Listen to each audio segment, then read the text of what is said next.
Well, indeed, let's get talking now. As reactions and counter-reactions continue to trail the planned move by the Central Bank of Nigeria to redesign the naira, economic and financial experts have argued that the move by the Apex Bank will have no major effect that's in lowering the rising rate of inflation in the country. Now, according to the latest report from the National Bureau of Statistics, Nigeria's inflation hit the ninth straight month high to 21.09%.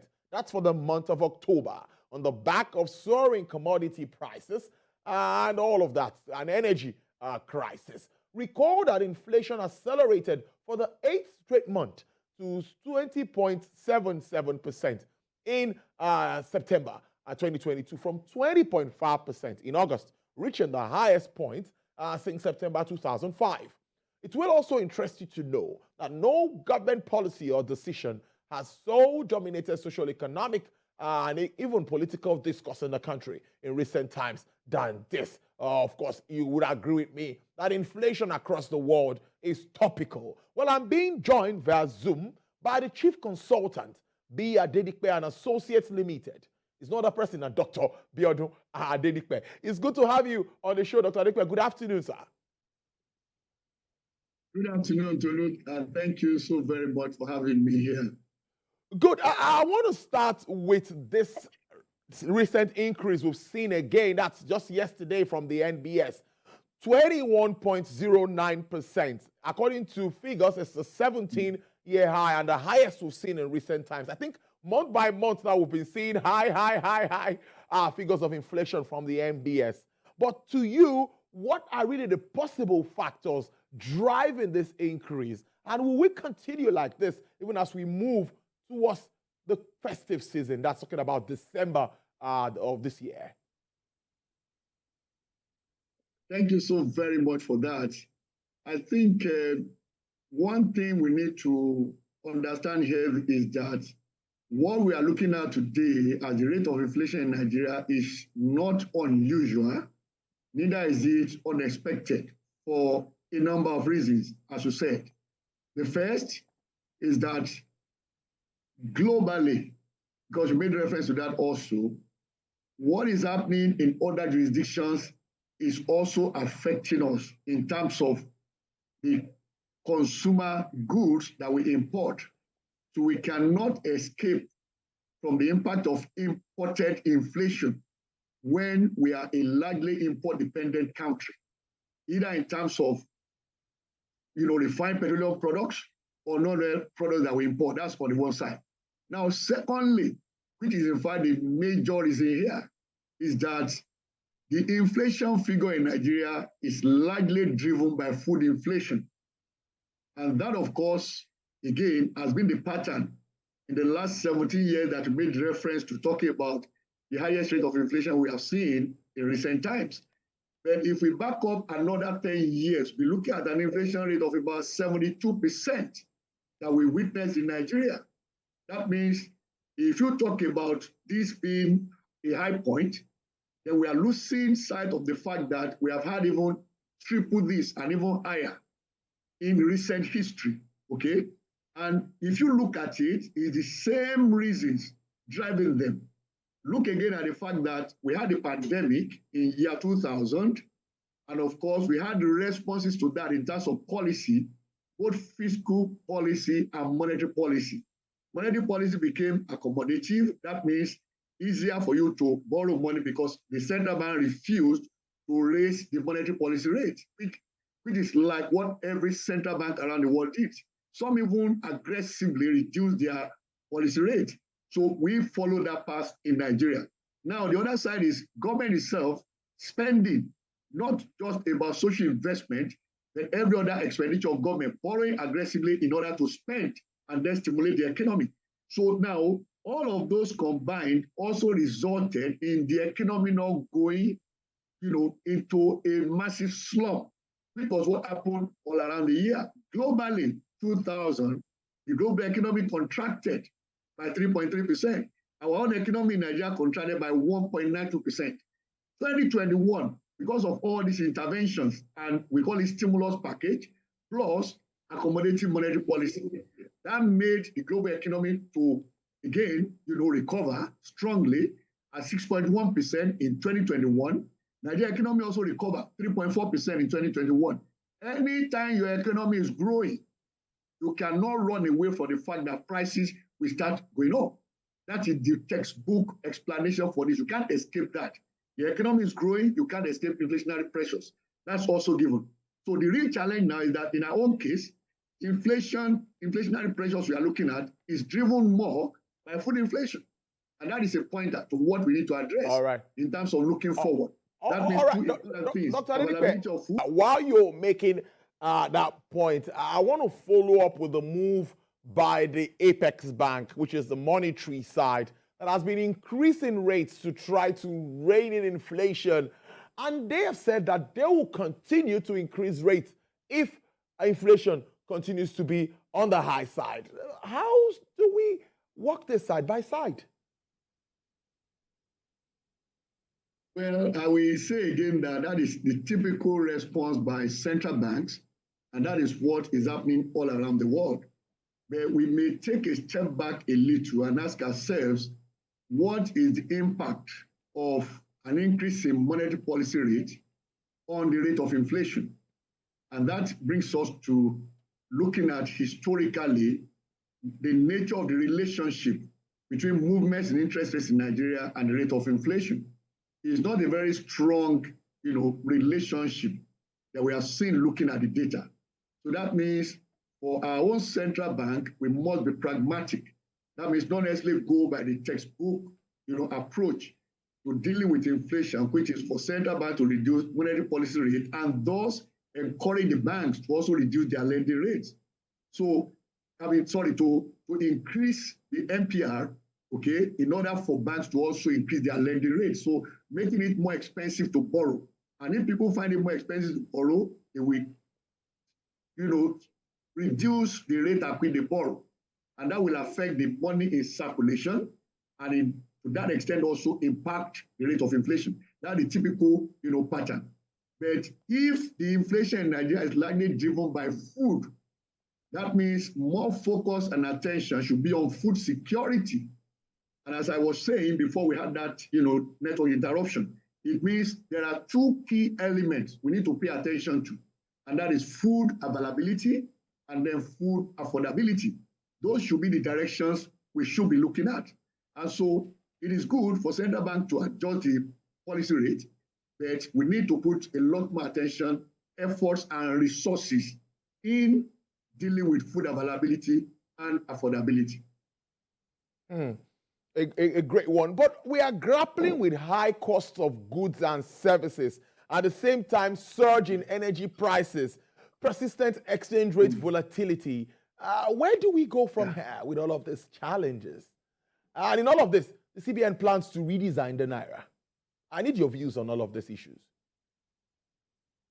Well, indeed, there is a relationship that we can establish between the redesign of the naira and its implementation, vis-a-vis all these challenges that you mentioned, talking about the cost of doing business, talking about the cost of living, that's inflation rates that impacts businesses and households, and then coming also to the volatility of the exchange value of the naira. This is my view about it.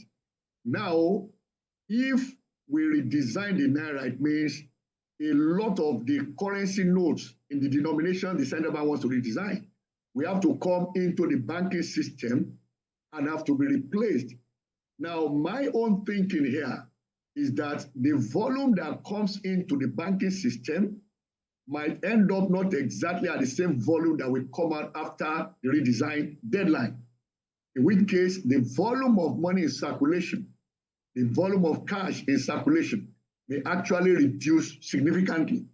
Now, if that reduces significantly, the typical illustration when you talk about inflation in economics is that you now have a situation of fewer amount, if you like, use volume of cash that is now pursuing the goods available.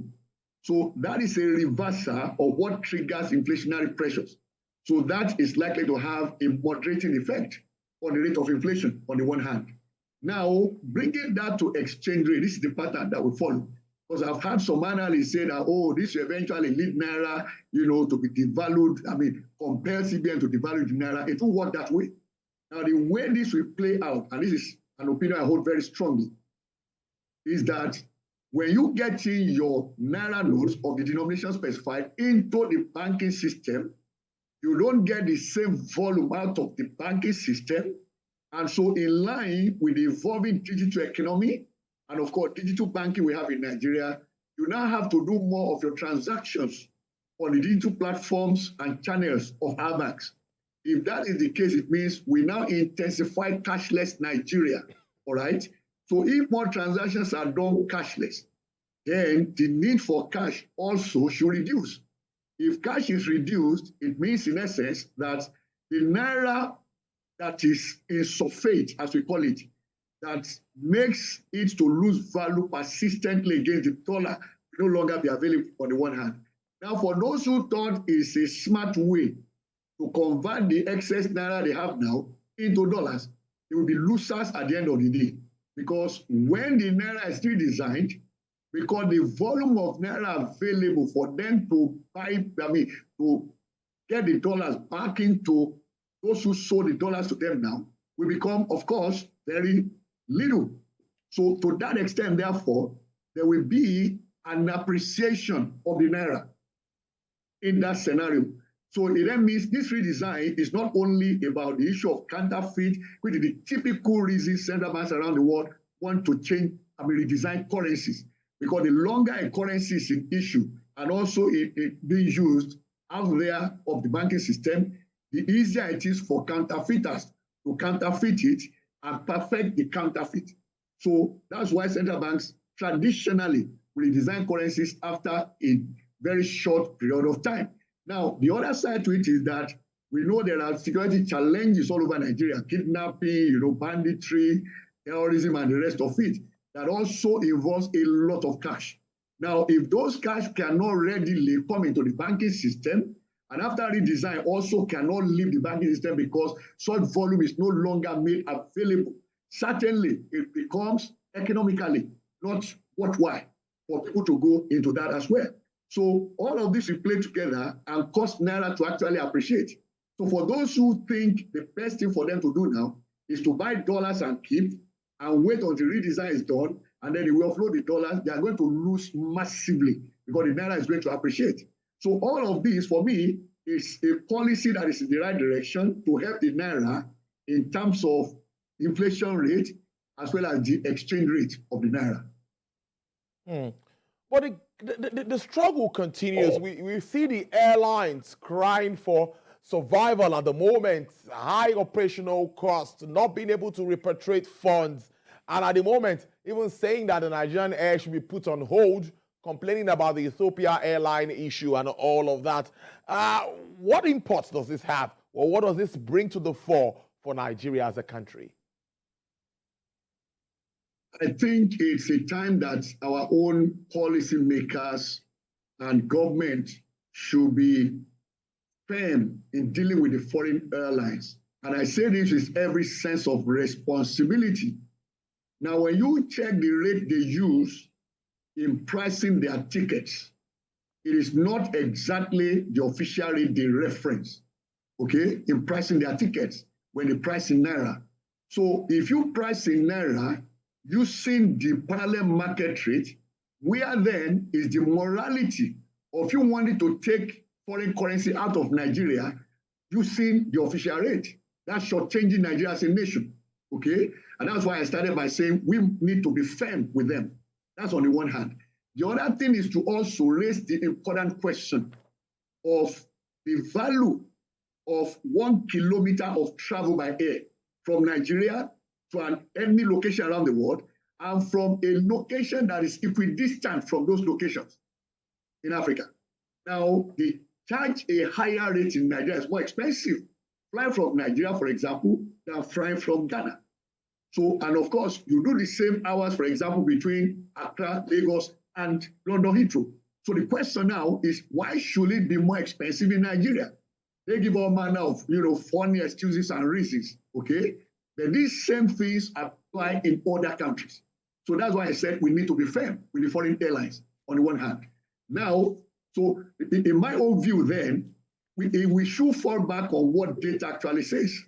What data says is different than what they are claiming. So if you do your business selling tickets with reference to parallel market rate, then if you want to repatriate your dollars, you should also go and buy the parallel market rate. It's as simple as that. It's only in Nigeria people abuse the system, they game the system, and they want to put the blame on the government rather than themselves. That's my view about this. That's why I said I have a very strong view with respect to this. They are all gaming the Nigerian economy. And of course, taking value out of Nigerian people, travelers, and the rest of them. Dr. Adedipe, this global uncertainty stares us in the eyes, and I must tell you that it is really scary with all that we've discussed. But moving on, we're optimistic that there should be a recovery path. How can we get back on that mode, even as we look at an election in just 100 days? A very, very important question you asked there. And my response to it is simply this way. When you break down all the theories and concepts, everything we talk about in economics, everything comes down to confidence. And that means people have confidence in the economy, they will spend. Businesses have confidence in the economy, they will invest and hire more staff. Once people begin to have a fear about the near future, they begin to stop their normal economic activities of either spending or investing. We are seeing that playing out right now in the US, especially with tech companies. Most of them are sacking their staff in expectation that the US economy is going to recession in 2023. Okay? So that is because the thinking, the confidence that is coming not only from government functionaries, but even analysts like me, who are also influencers. A lot of analysts in Nigeria, they post negative interpretation of data, different than what the reality is saying. Okay? So if we don't take responsibility for putting out what is true and what is right, the facts, and interpret them also correctly, we send the wrong signals to the people, and people will behave based on what they perceive the experts are saying. And so if anyone will come and tell the public, for example, that Naira is going to lose value between now and end of 2022 or by June 2023, if people perceive this person as somebody that they call an expert, they want to also behave accordingly. So you see them begin to speculate on the Naira. You see them also begin to take actions that will make the economy to contract. But if you interpret the actual data of things happening around, improvements in infrastructure, and that's the reality in Nigeria that nobody wants to talk about or hear about. There's an improvement in infrastructure, different than where we were 7 years ago. So if people will come to that reality and talk about it, then we begin to see the generality of the people also, absorb those facts and figures being put before them and begin to also act accordingly. That is the economics of it. So if I have confidence that tomorrow will be better, I will behave accordingly. If I think tomorrow will be worse, then the money in my wallet, I will hold on to it instead of spending. And that's the way it goes with economic recession and recovery, which is why governments anywhere in the world always intervene when there are signs that the economy is going to recession, because individuals and businesses will stop spending. So government steps in to spend in order to keep the wheel of the economy turning. So a lot of work is also in the hand of the government. I made reference to key government functionaries, and the question is, what are they saying? For example, it shouldn't happen in an environment where we manage information well. For any sitting member of a government to come and make a statement contrary to a policy, a major policy like naira redesign that an arm of the government has announced, it shouldn't be done anywhere. Okay? So that is why, in economics, we make reference to this. The significant utterances of key government functionaries, those are the things that sell confidence. Those are the things that make the economy to turn. So this is an area we have not done well in Nigeria, especially in the last 7 years. And I think I'm giving a strong message, even to our presidency, that they need to look at their communication with Nigerians. Very important way. I know we can continue. 1 hour might not be enough for this discussion, but this is what time can take. Dr. Adedipe, I must thank you so much for making us understand all of these issues, from inflation to the redesign of the naira to how we can at least sell our brand and let people know that it's not all negative for the country. It's a pleasure really having you, Chief Consultant B. Adedikpe Associates Limited. Thank you so much and do enjoy the rest of your day. Thank you for having me. God bless you more.